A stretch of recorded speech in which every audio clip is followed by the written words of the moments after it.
Express, 7-day operations. We have large operations. We have small operations. We have rural operations. We have metro operations. We have line haul. We do line haul spot work. And now FedEx Custom Critical. So we've gone through all these iterations, right? He got his CDL to learn the business when we took on line haul.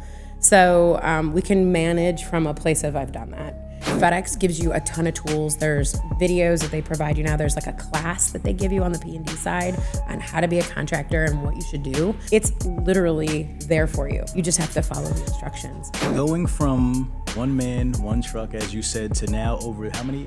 200? I think we hit 245-ish during peak. 245. Yeah, with part-time and full-time, yeah. Whether it's FedEx or Amazon or Bread, like you have to be willing to do the work.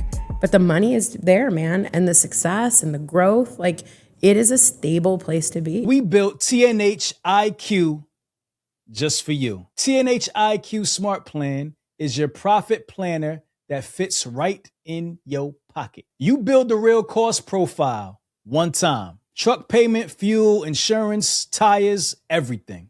And now every load gets judged in only 3 seconds. Evaluate that. Go to TNH IQ and sign up now for free at tnhiq.com/login. Let's go.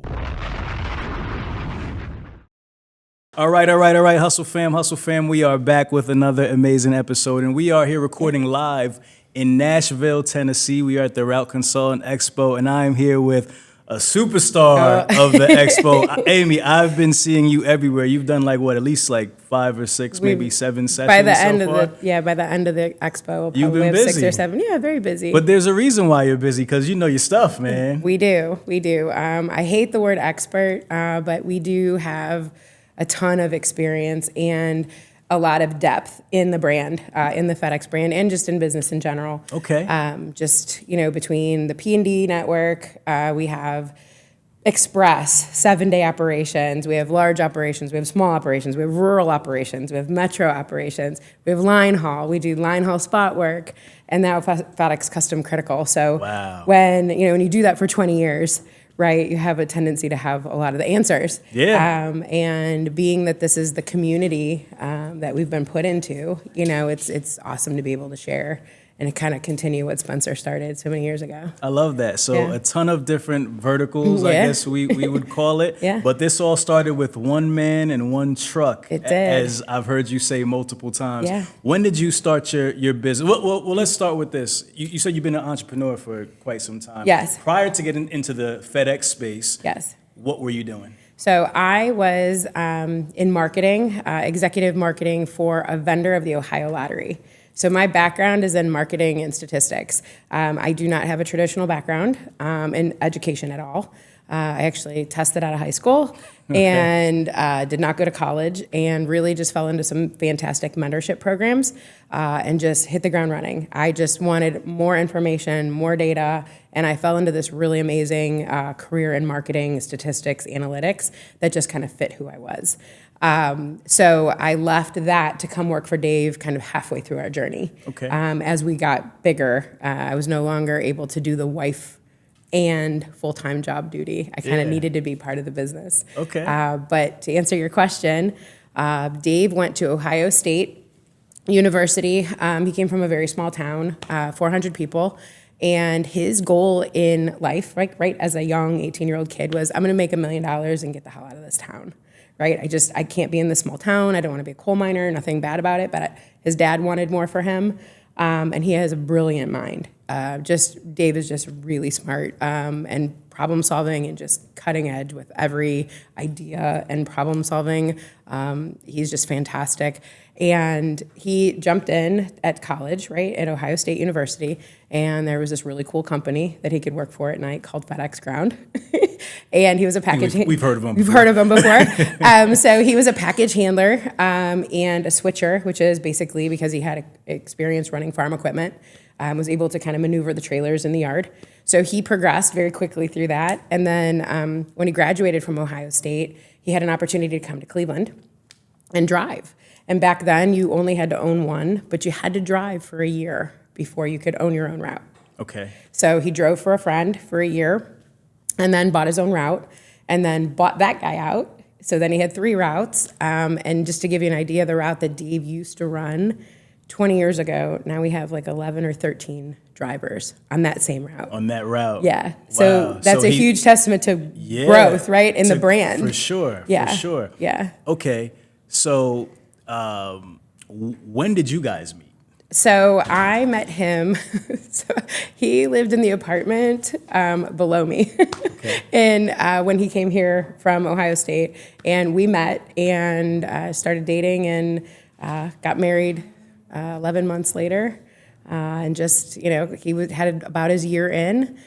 So we bought a house in November, got married in April. He bought his first route in March, and started that journey. Now, what year was this when he bought that? 2008, 2007, 2008, yeah. 2008, so that's what, almost 20 years ago? Yeah, almost 20 years ago. Okay, how much did he purchase the route for, if you don't mind sharing? $20,000. $20,000. Yes, sir. So you can't really find a route for $20,000 No, sir, nowadays. you cannot. So he was early. He was early, and you can't just buy one anymore either. So FedEx has gone through an iteration of having to buy, being one route, and then it went to you had to have 2 routes, which was a multi-route contractor, a minimum of 2.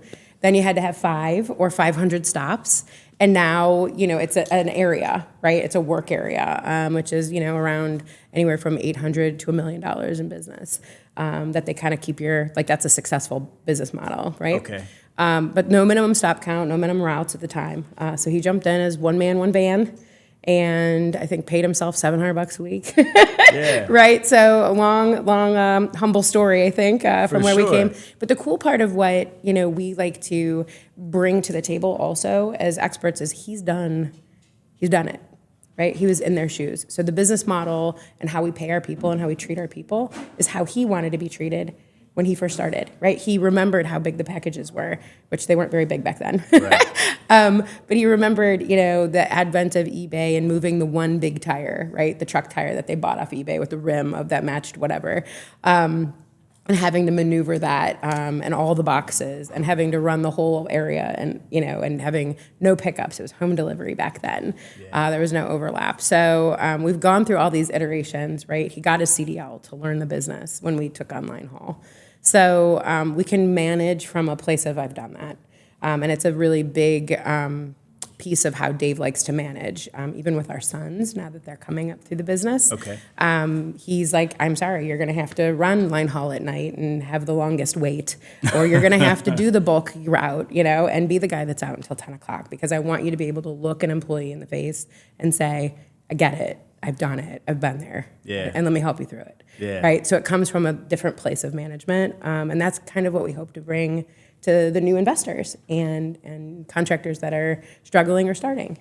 Got it. So this first route that you purchased for $20,000, Yeah. was this in the P&D space? P&D space, yeah. Okay, and you said he just had one truck. And what did that route look like at the time? Like, what was he actually doing? So he was doing delivery in a residential area, probably lower to mid-income level. A lot of apartment buildings, so that was also interesting, right? Where you have one stop and you have to go up and down, like high-rise apartments. So it was challenging. I remember, he would come in and this is when you used to scan your own boxes. So FedEx didn't load your trucks; they were just on a pallet. You had Right. you rented a scanner from FedEx, right? Like you didn't have any of the technology. There was no cameras in the truck. It was just a truck with a logo and a guy, right? And basically and paper maps. And he just, he dispatched himself, did the route, and came home, and Yeah. that was it. Do you think when he purchased that first route, he understood the opportunity that he was getting himself into? Did he see that you can scale this business, or was it kind of like, this is just, I'm going to be one man, one truck, just kind of a means to an end at the time? Yeah, I think it was just that he, at the time he had that goal of like, I'm going to be a millionaire, I'm going to get out of this. But I think at that time it was just, he had just graduated from college, 23 years old, and wanted to be a self-made guy, Yeah. right? So it was just, I'm going to be my own boss, and I'm going to be good at this, and I enjoy it. But I don't think I think he knew that we could get big in it, but not to the size that we are, or line haul. I don't think he had any dreams of diversification or maintenance or anything like that. But he is hardwired for that type of growth. Yeah. He is a risk taker. He is an early adopter. He's always got his eyes on what's next. So it's just kind of ingrained in him. He's just a natural entrepreneur. Yeah. Tell me how the P&D business starts to grow, and then when do you enter the business? Okay, so P&D, back in the day, they would have like one area. You owned kind of a core zone.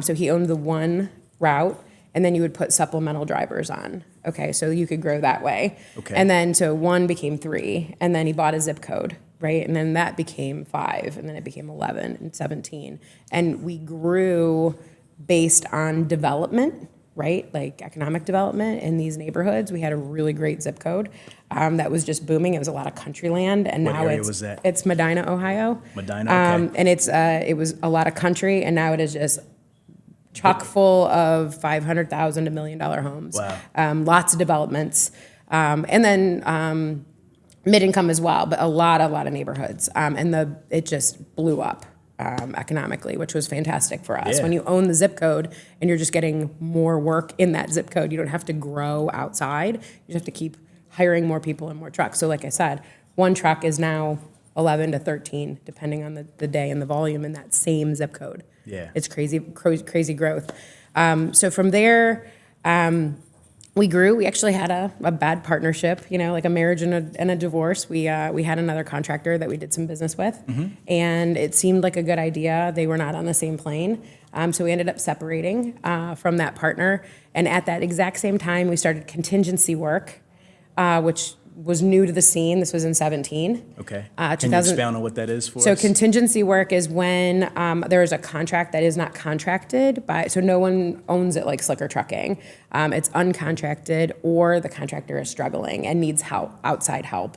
So they need us to come from a couple hours away, bring drivers and trucks and service the area and help them kind of dig out of the packages. Okay. That's contingency kind of in a nutshell. Got it. A little bit more money to do that, right? Because you're going in the unknown with your resources. So we took that on in 17, 18. And at that time, we were splitting from this partner, kind of questioning what our next path was. Dave and I really leaned into our faith, rebranded our company completely into a faith-based business. And we took on line haul at peak that year. We had already had one truck, but we took on 8 more at that exact moment. And he looked at me and he was like, I can't do 24 hours by myself, like that, because P&D goes from 8 in the morning to 5 p.m.-ish. Yeah. And line haul started at 5 p.m. and went till 6 in the morning. So it was full 24/7. Wow. And just the diversification of like even the people were different, right? The CDLs, the requirements, the learning all of that all kind of at once. Handbooks were now bigger, right? So in the 30s, 40s, that's employee risk. So we needed a layer of that kind of compliance and audit and strategic thinking that I bring to the table. Okay. So it was like perfect marriage on and off the field, right? So I enter, right? I quit my job, which was, a 6-figure salary and marketing benefits, gig. Yeah. right? Quit the marketing gig. And we take a deep breath and go, oh my gosh, like we have 3 kids at home, right? We had 2 14-year-olds and a 4-year-old at the time. So it was risky to just put all of our eggs in the FedEx basket. But we were diversified. We had the line haul and the P&D. Felt a little bit better. We were still only 6 days a week. FedEx did not go to a mandatory 7-day operation in all terminals. So it was a little bit easier to manage, bumpy, but it was great. And it was nice working together. We enjoy each other, and we were very successful in that way together. And there, the growth, just that contingency opportunity that I told you about, turned into a 17-route contract, which is now a 32-route contract. Wow. And then an opportunity that we were in that line haul contract that we took shortly after, 2 years later, they wanted us to run P&D contingency in that terminal. That turned into an 11-route contract. And then there's another terminal that was needing help. We went over there for contingency. We really want to get into that terminal still to this day in line haul. And but it's a gateway, it's our step in to make those relationships with the terminal. Right. And now we have a 10-route contract there. So, and they're building new terminals, and we're growing in line haul, and we say yes to the customer.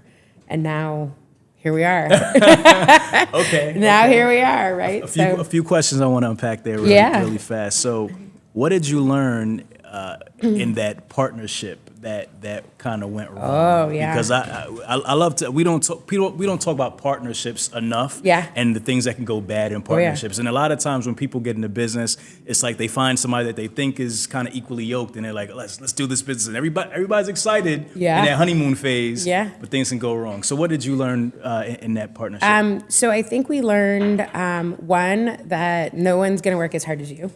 Okay. And if they are, you need to be transparent, right? You have to be, like you said, equally yoked. It's actually a term we use in our marriage quite a bit.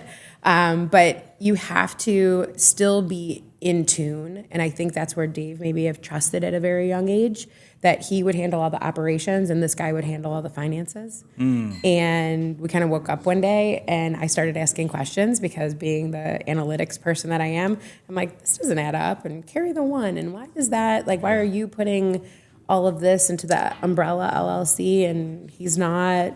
And the questions just weren't adding up. And when we started asking questions, even I think the accounting firm was actually in on it. So we separated from the accounting firm that was helping us with our payroll. It was a huge change. Wow. And I will be honest, it was in a moment where when we separated, we had like 17 employees.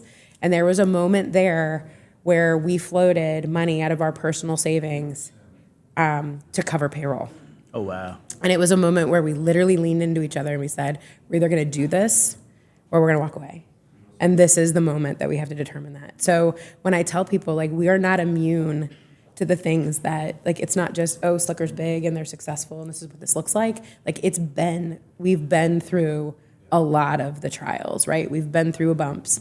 We've been through the mistrust and the rebuilding and rebranding and trying to figure it out. And it really was that moment. Like I said, we kind of turned to our faith and decided, like, what should we do? And I think what held us is part of our core values, which is that commitment to people, which is, what do we do with the 17 people and their families, right? I can't just say, like, it was easy for me to be like, we're done. Like, that didn't work. Let's try something different. And he's a brilliant mind. He could have gone and worked for FedEx or done something else, right? Like, he had a lot of experience that we could have really leaned on. I could have gone back to the lottery, right? There's a lot of opportunities for us. And leaning in was hard. And it was, not easy the first, few months. And then it was like almost instant that when we leaned in, the growth just like that, like I said, like, we made that decision in May of 2018. We found out in January kind of that things started asking questions in January 2018. By May of 2018, we had taken on the contract of the Contingency that we started doing. We grew in line haul. We took on another contract. Like, it was just like exponential growth. And then COVID happened, right? Just a year and a half after that. Okay. And then it was like 135 to 165 employees, right? Or 65 to 135 and then 135 to, it was just exponential growth. Wow. Which to me also indicated what a strong brand we are, right? That we can be essential. We're kind of bulletproof in the delivery space. That we're needed. So, but that is a question that people don't talk about. Their dirty laundry, right? Like, all the skeletons in the closet. You don't really talk about that. But yeah, partnerships are definitely, they're great because you can share some of that burden, financial investment. Share that burden as well. But you have to be on the same plane. You both have to be asking questions of each other.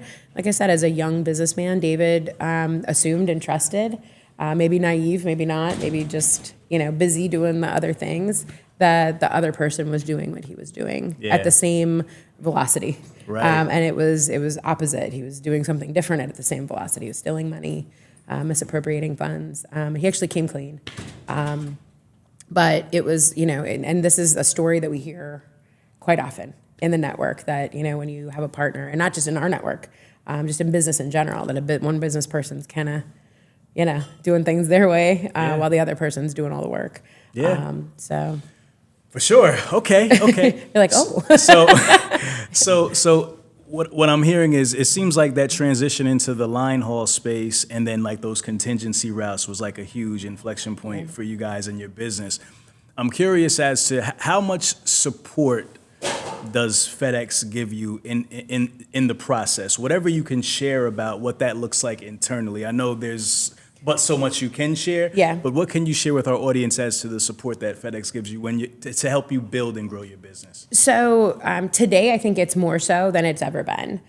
They want success to be replicated because I think that they found that starting new sometimes doesn't work, right? Or someone thinking that they can just jump in with no capital and no experience whatsoever.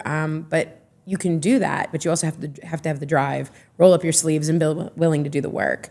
But I think FedEx gives you a ton of tools. There's videos that they provide you now. There's like a class that they give you on the P&D side on how to be a contractor and what you should do. And then outside of that, like I mentioned in my recent session, it's literally there for you. All the expectations, the technology expectations, the delivery expectations, the how-tos, there's an entire book, right? It's written for you. You just have to follow the instructions. It's kind of a bulletproof business model. No marketing, so you don't have to sell and go find customers. Your business always comes. The boxes always come. I promise you they come. Sometimes they come at the rate and size and speed that you can't, you're like, whoa, dial it back. But it does come, and it's grown over the years. And no AR, so there's no risk there, right? I don't have to go bill FedEx and have them pay me in a net 15 or 30. I get paid every week.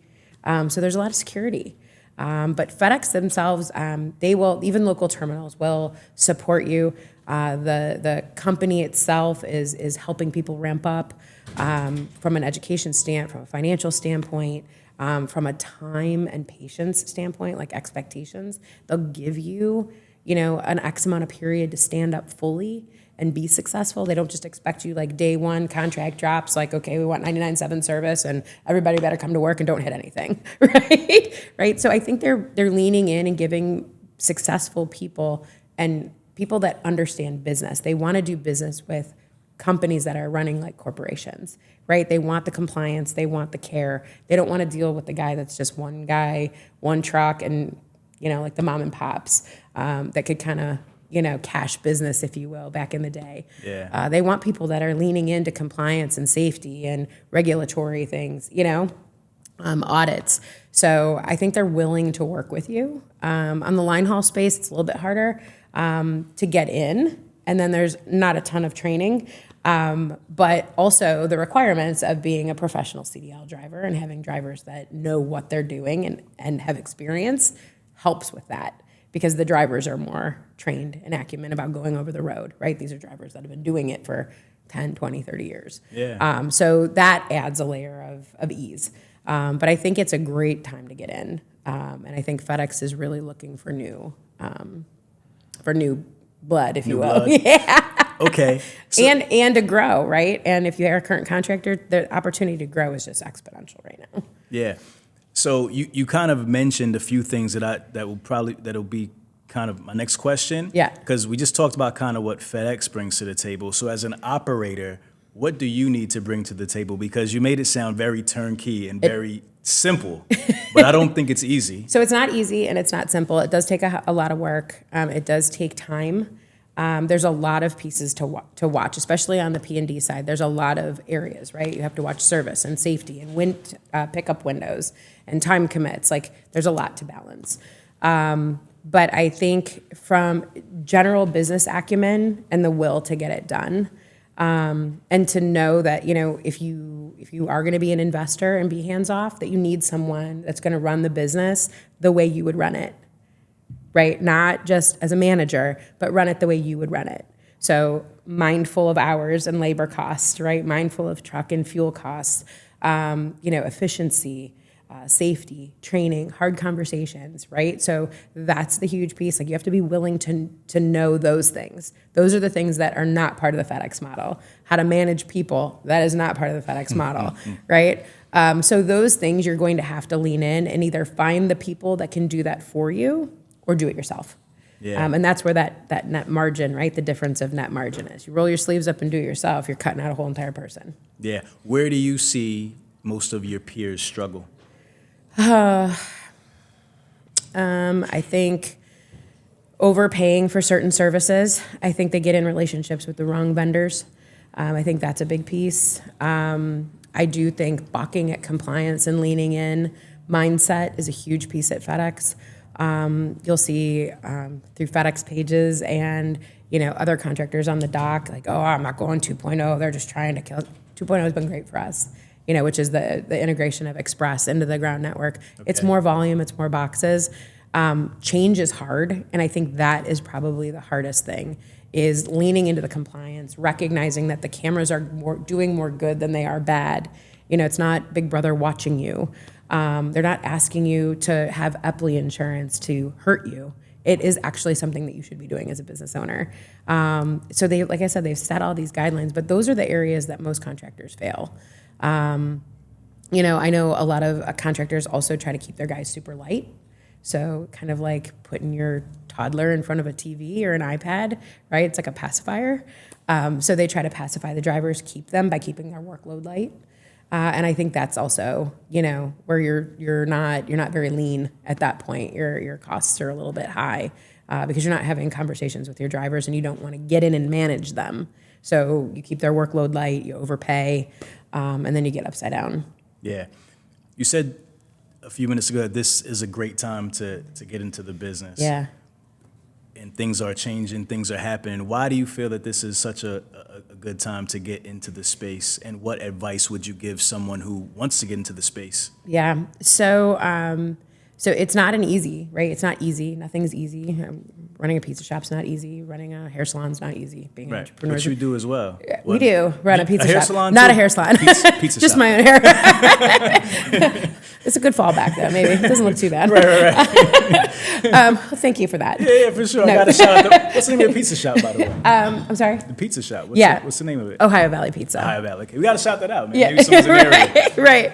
So we do a lot of different things, but being an entrepreneur is not easy. So when you lean in to just kind of what kind of business do I want to be in, I think the big change in the network today is there is a lot of contingency work, right? We went through kind of a hurdle, and this was a lot of mindset and this challenge that I just mentioned about contractors not leaning in and not following compliance or just not willing to change, or overpaying or underpaying or underworking, whatever that looks like. There was a lot of turnover of contractors in the last maybe 1 to 2 years.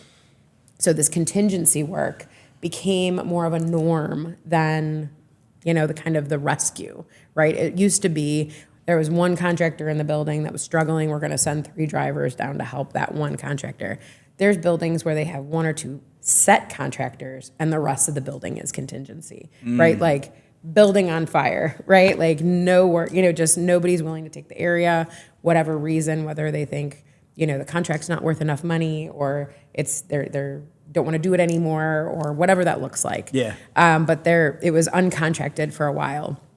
So FedEx made an initiative at the end of 2025 and 2026 to contract the uncontracted areas, right? So their initiative is to get all of these uncontracted areas stood up with a business owner and a team. So they want all the contingency essentially out, these ad hoc contractors out. They want people that are in the building, working every day for a long time, like us, right? With tenure, that are moving towards a direction of growth and stability, and it'll stabilize the network. So for me, I feel like that improves the value of my business. It stabilizes and normalizes driver pay across the country. And it normalizes what we do across the country from a customer service standpoint, which then protects customer service and protects volume, right? Because I'm in Ohio, but if somebody in Wisconsin is under fire because they're not servicing Chewy, which is a customer of ours, right? Yeah. Then Chewy might say, well, I don't want to do business with you at all.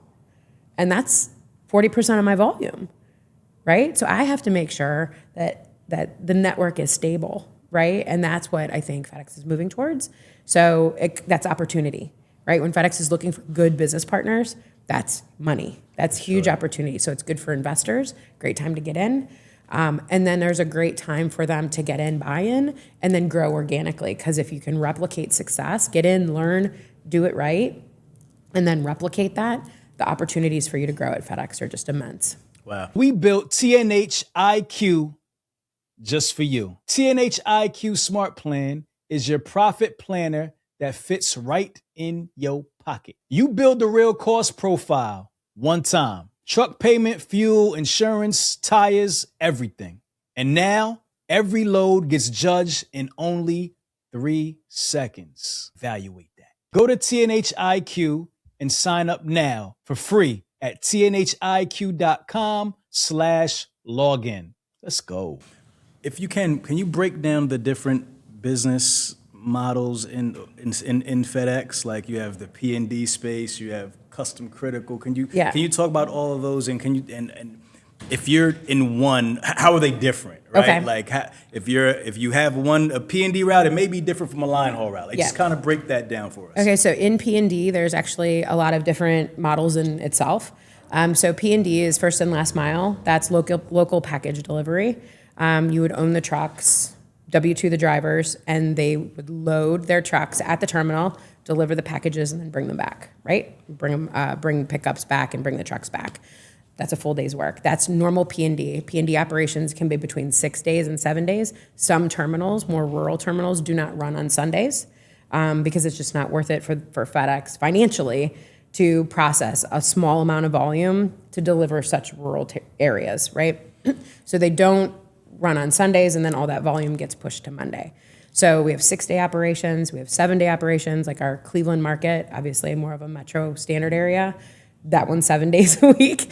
Right. And then we have Express, which is the integration of FedEx Express volume coming into the ground network.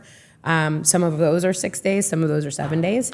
So that's a different model within, and those require time commits where you have to be at certain places at 10:30 and noon. And the boxes have to be back at night at a certain time so they can get on a plane and go where they need to go, which again is more growth and more security in the network. So that's another business division within the P&D. So P&D and then P&D Express. And then, P&D and then Express and integrated. It's in P&D. Yeah, okay. in P&D. Yep, whether that terminal is an integrated terminal at the time. So those are kind of your different models within the P&D network. And then line haul, which is your semi-truck trailer. You do not own the trailers in this regard. You only own the tractor, and you haul FedEx freight, whether that's a 53-footer or doubles through the night. But there's 4 different divisions of that. So there's over the road, which is line haul, long line haul, right, which is going from Cleveland to California and back. We do not do that. We do overnight or local line haul. So our guys leave from Cleveland, they go to Columbus, it's a couple hours away, and they come back. Or they leave from Youngstown, they go to Toledo, a few hours away, they come back, but they're home every day. And then, so that's another division of line haul. So local line haul, over the road, and then you have P&D work or spot work, which is just local manufacturer pickups. So if there's a trailer when you drive by Target, right, and you see all the trailers parked in the back of the building, our guys would go there, pick up that trailer, drop an empty, and bring the full back. So you can do those at manufacturers, across your city and your state. So we do that kind of work as well. And then recently, FedEx has moved to pull some freight off of the long over the road and move it to rail. So that's a 4-day, 5-day, so they can focus the local line haul and the over the roaders on moving some of this more time-sensitive freight. And the stuff that doesn't need to be there for 4 or 5 days can go rail. And then my guys would then go to the rail yard and pick those trailers up and bring them back. So it's kind of the 4 divisions of line haul. Okay. And then custom critical, which we just got into October of 2023.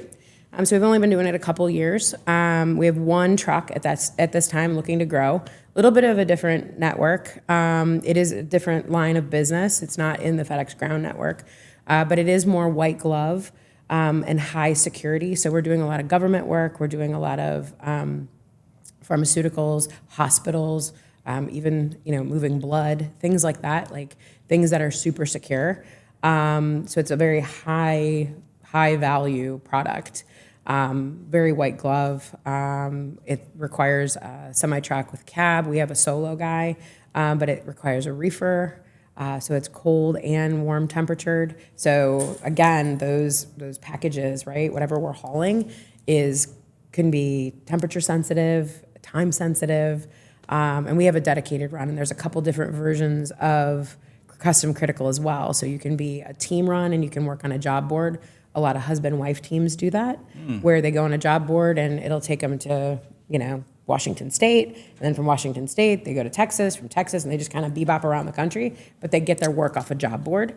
What we have is a dedicated run. So we dispatch, and then when we get to our dispatch location, we have 5 or 6 spots that we do each week.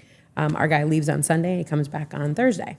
Okay. Every week, so home every week. A little bit of a different model. Yeah. Everything we do, though, is regional, so we're very local to everything that we do.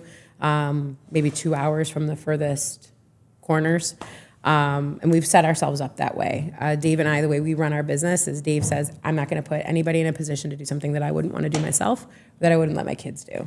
So over the road isn't for us because we're family people and we don't want to be away from our families for a long time. Yeah. It's a very viable business model, and a lot of families and providers of their families take care of their families that way. It's not a bad model, it's just not our model.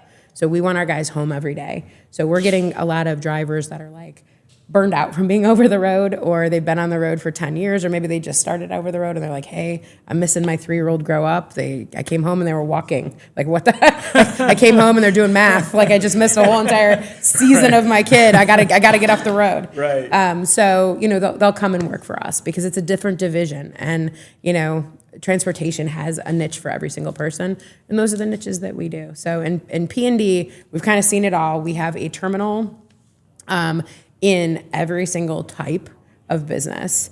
We have business routes, we have rural routes, we have Metro Standard routes, we have Express, we have 6 days, we have 7 days. It's kind of crazy. We have big terminals, we have 9 routes, we have 11 routes, we have 21 routes, we have 32 routes. I mean, when people, that's why it's so great when we come here, because it's not just, Amy and Dave, we have 220, 240 employees. It's not like that. Each business segment has its own concerns, and they're just like somebody that has one business, one CSA, right? One contracted area with 10 routes. Because I have to run that contract like it's got 10 routes. For sure. I have the expertise from all of them, and I can leverage consistency in the things that I've learned in implementations.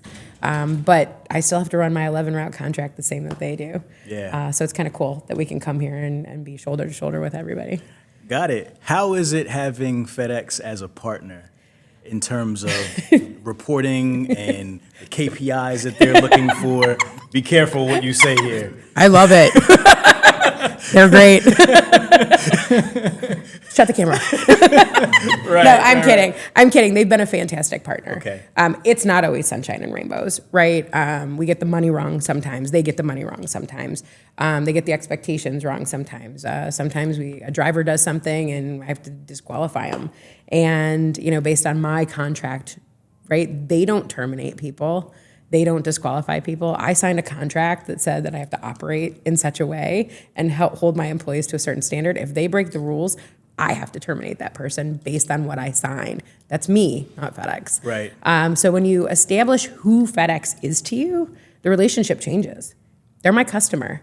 They're my only customer, right? If I lose FedEx, I don't get to go like at Applebee's, right? You want an Applebee's and you don't like your meal, I walk in right after you. It's a new customer. It's a new vision, right? A new person to impress. I don't get to impress anyone anymore. If I screw this up, right, my relationship with my only customer, whew, right? I got a lot of eggs in that basket, man.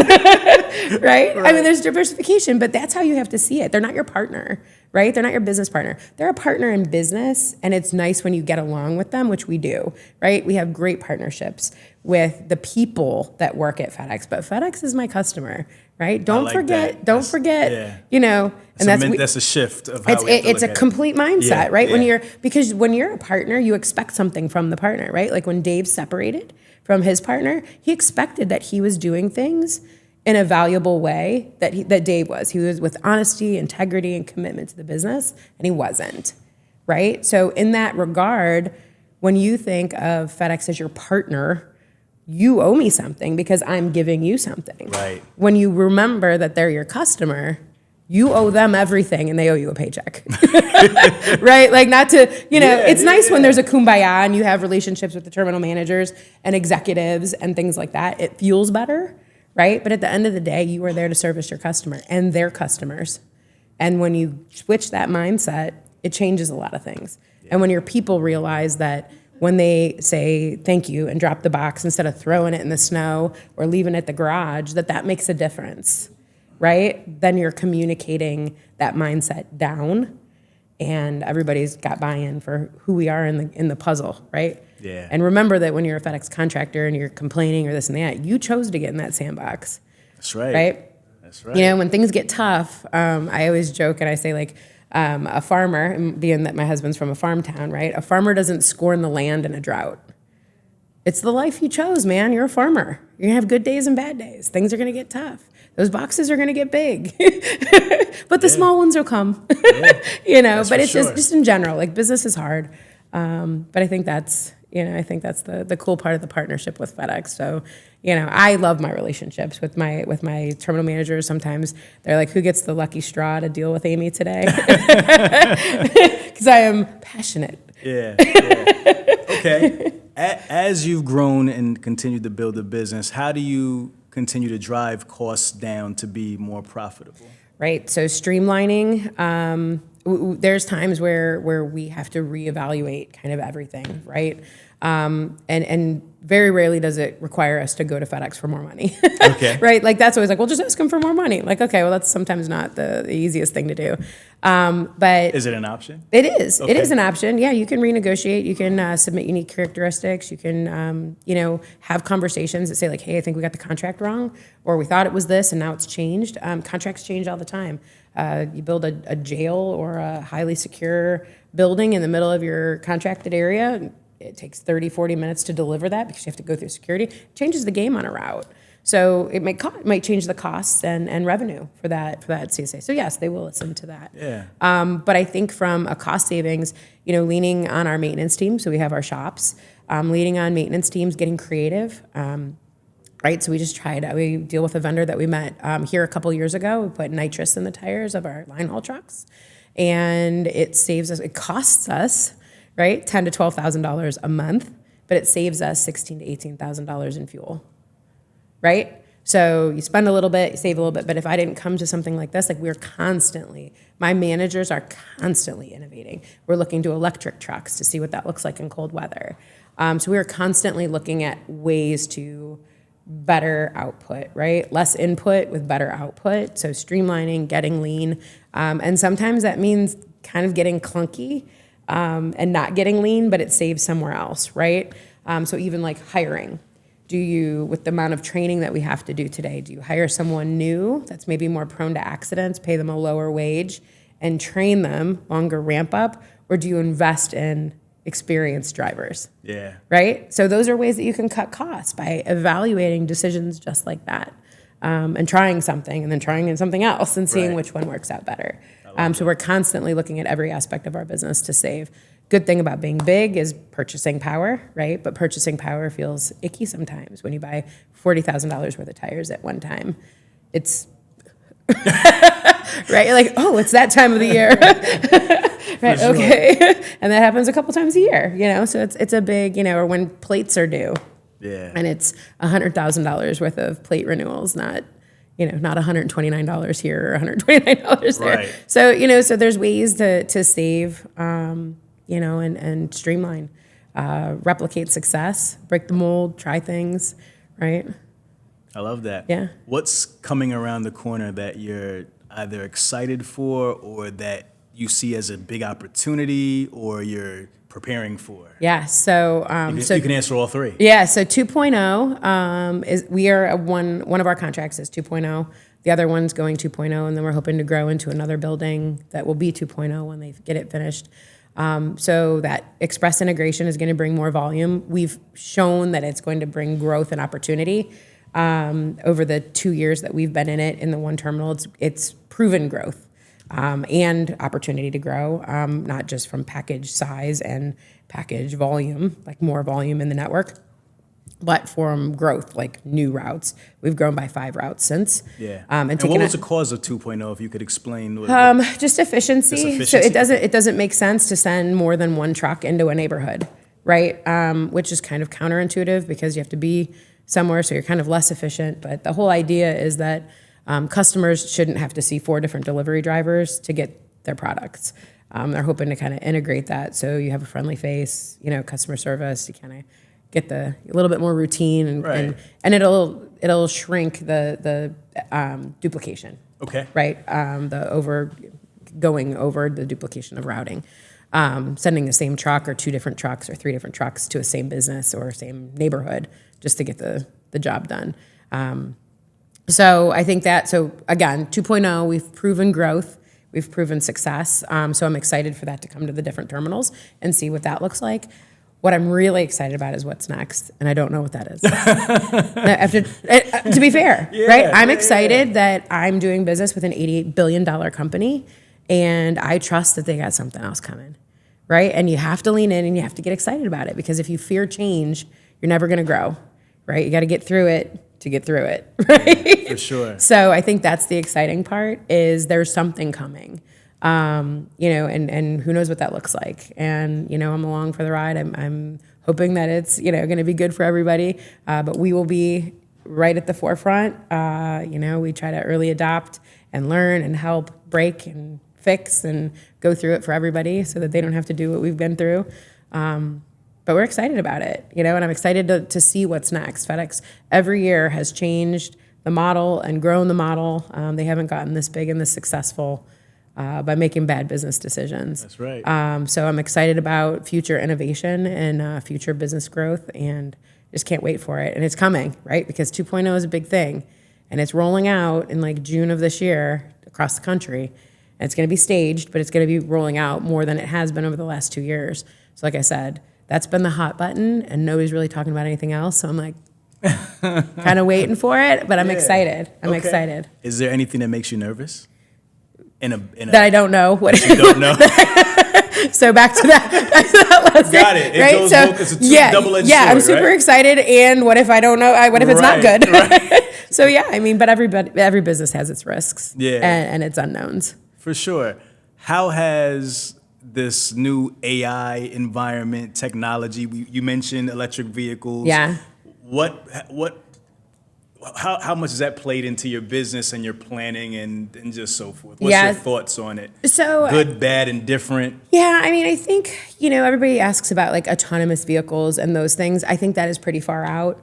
Especially on the P&D side, the amount of maneuvering and loading and unloading. You still, the customer service aspect, maneuvering a driveway in some of our rural areas. Like, I don't even know how you would, sometimes I don't even think my humans can actually get in and out of those areas to a front door and, signatures, those things. So it'll be interesting to see how that part evolves.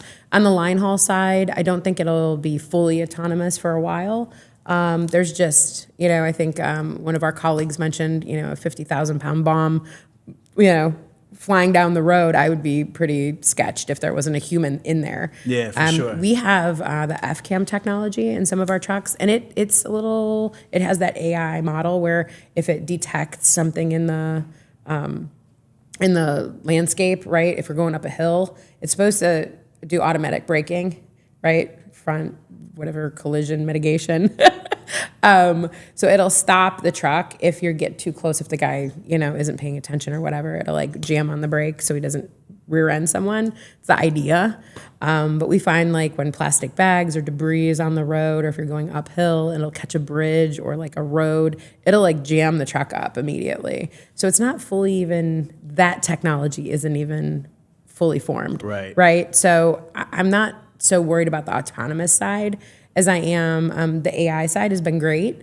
FedEx is using it quite a bit to do the pictures and rate, kind of go through comb statistics and give us feedback and things like that quickly, because the AI technology is saying whether or not the picture is appropriate, the picture proof of delivery, where they left the box. So we're getting some really immediate feedback with AI. And then there's a bunch of vendors here today that are using AI to help comb your own data, right? Your financial statements and things like that, to give you the tools that you need to run your business. So right now, AI is just kind of a data tool for me, which I think is really, really exciting, that you can get that data quickly, and you can make those business decisions in a much quicker time frame. So, and then, the EV, the electric vehicles are great. Again, we're testing those out. We have one. We're going to grab 2 here from the show. Right now we're in cold weather in Ohio. It's between 12 and 20 degrees. And we're finding that the truck is less efficient than it needs to be. We also are going to test one on like a busy route, like 180, 200 stop route. Like what does that look like with the stop and go in October compared to what is that going to look like December 8th compared to what is that going to look like in February? Or even the difference in heat that Ohio has versus the heat that Arizona has, right? So Ohio's not held to a ton of EV type EPA regulations, but it's a cost savings, right? It's definitely a line of business or a line of savings that we can look to from a maintenance side, from the PM side, consumables, right? Fuel, tires, those things. If they run a little bit smoother, they're not running as rugged. Parts, so, all those fun things, hopefully. But there's limitations, right? And we have rural routes, so it's not going to be a perfect fit yet for everything with a 270 miles in good weather, and I think we're at 230 in the freezing cold weather. Yeah. But we've already had an issue, like in a freezing cold day, the power charger had an issue, right? So we're starting to find things. We're, again, early adopting in the Midwest to these types of trucks.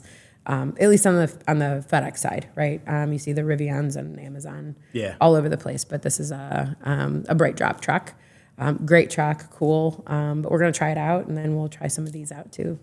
Okay. Yeah. So going from one man, one truck, as you said, to now over how many? 200? I think we hit 245-ish during peak. 245. Yeah, with part-time and full-time, yeah. 245 humans that you now employ. Yes. What has the last 20 years in business taught you about yourself? It's taught us, so I said a while ago that Dave started this business, right? Trying to get out of the small town and be a millionaire, right? That's the goal of a 23-year-old man. I think today our goal is our path that kind of God's put us on is about people and meeting people where they are and setting them up for success and realizing that not every person is the same, right? So it's given us a much more caring look at humans and allows us to build a business around the people instead of build the people around our business. So it's kind of nice. So I think that's what it's taught me is to be a little bit more compassionate, understanding, more of a problem solver.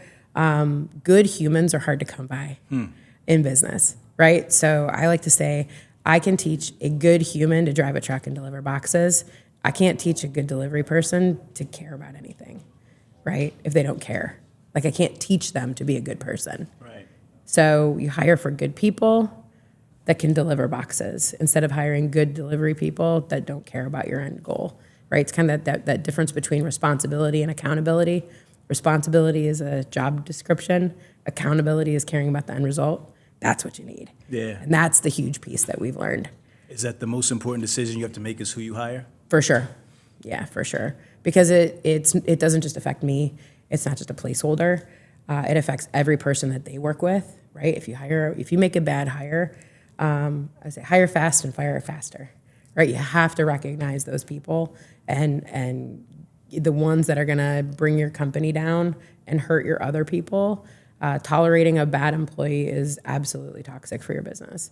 So what I've learned in the last 20 years is that there is way more HR to this business than trucking. Right? Like moving boxes is like, and I think I say that sometimes that we used to be a delivery company, right? A package delivery company. We're a people management company that just happens to deliver boxes. The boxes are just how we get paid. But managing humans and getting them to be inspired to deliver boxes every day, that's what the work is now. And that has definitely shifted since COVID. And now what I've learned about myself, definitely more of a human resource. My managers are now, counselors and Dr. Phil, financial lenders. They're like, here's $20. Like, go get lunch. But it's about the people. Yeah. The people, you get good people, they'll go to the end of the earth for you. Go to the end of the earth for you. Yeah. Because I'll go to the end of the earth for them. And I think they know that about me. They know that I'm always fighting. So I love it. Yeah. Who is this business for? Somebody's watching this video right now and they're getting inspired. They wanna be you. They wanna be you and Dave. What would you tell them if they have these certain? You need to have these characteristics. You need to be this type of person. Who is this business for, and who is it not for? I would say stay positive. If you have a positive outlook and you're a problem solver and you are willing to do the work and willing to evolve and you're not afraid of change, this business is 100% for you. If you balk at change and you think you're a know-it-all and you think you can do things your own way, this is not for you. Because it's changing. It changes, like I said, as soon as I think I'm an expert, they change the rules, or they add a line of business, or they add a new process. And I'm like, well, I guess I'm not good at that anymore anyway. So I think that's what's made Dave and I so successful, is we say yes, we lean in. If you are not that person and you are not hardwired that way, and you have to be hardwired that way, you cannot be trained to be that way. Like, if you get anxiety and get stressed and strained when FedEx changes something, or the smallest, new change or new hurdle bothers you, this is not for you. Yeah. Trucking in general, right? Sure. Whether it's FedEx or Amazon or bread, like, you have to be willing to do the work.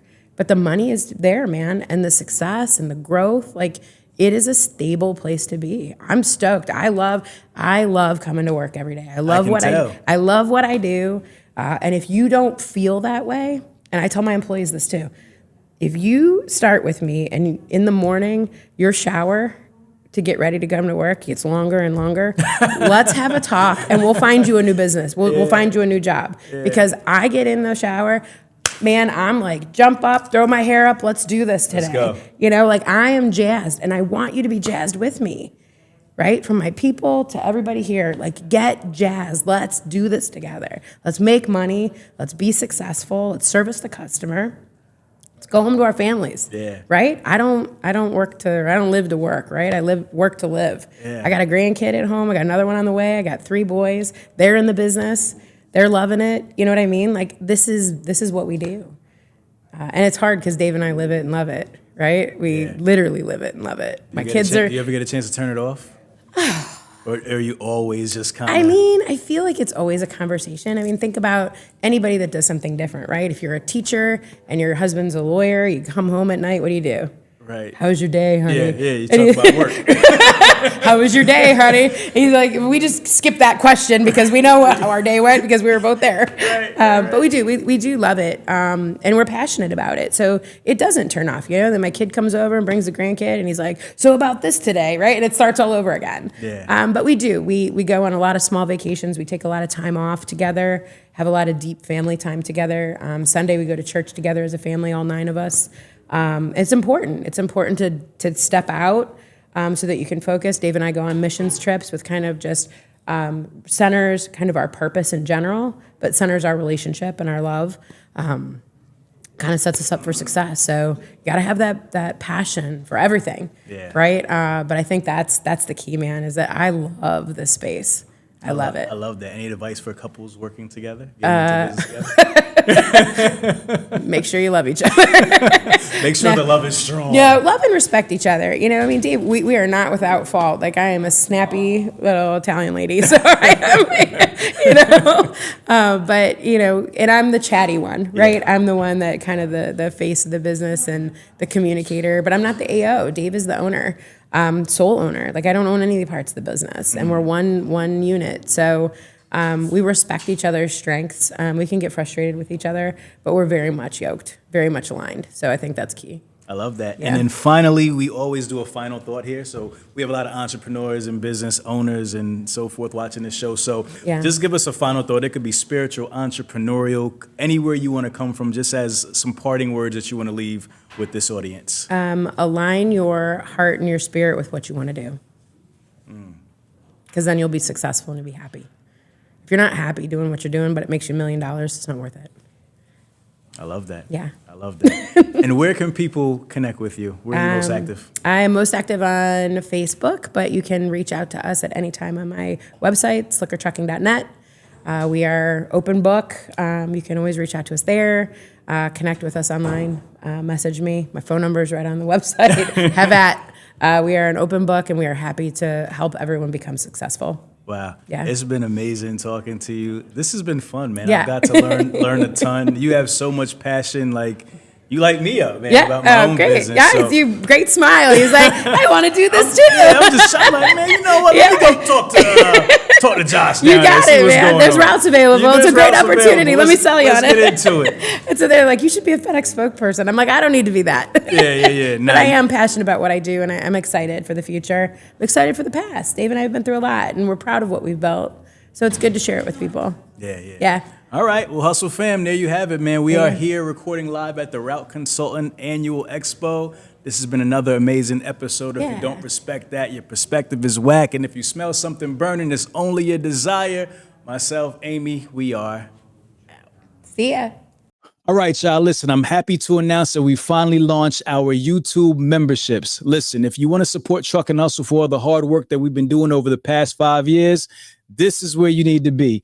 As a part of our memberships, number one, you'll get exclusive access to all of our archive content. Number two, we'll be doing at least one live webinar with one of the guests or somebody else from our network that you love to continue to add value to you and your business. Third, we'll be having exclusive behind the scenes content that we shoot and doesn't, make the final cut. So make sure you go check it out. Get that subscription right now and join us, man. TNH forever. Let's go. All right, guys, if you love Truck and Hustle and you love the interviews and the information that we're providing week to week, make sure you like, share, and subscribe to the channel. All right, Hustle Fam.